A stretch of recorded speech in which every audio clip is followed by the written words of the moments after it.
আচ্ছা, সবজি রান্না করব। সব সবজি মিলে কেটে নিয়েছি।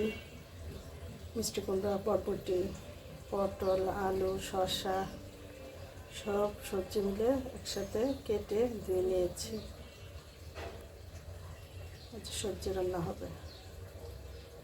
সবজিটা কিন্তু সব কিছুর সাথেই খাওয়া যায়, ভাতের সাথেও, লুচি, পরোটা, রুটি সব কিছুর সাথেই সবজি খাওয়া যায়। আর সবজির উপকারিতা আমরা সবাই জানি, সবজি যে কতটা উপকার করে।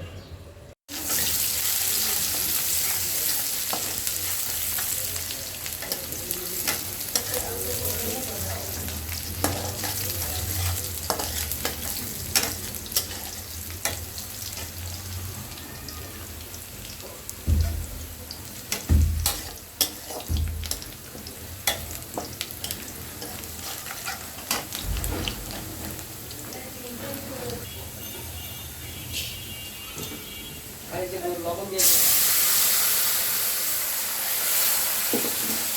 ঠান্ডি গরম মাংস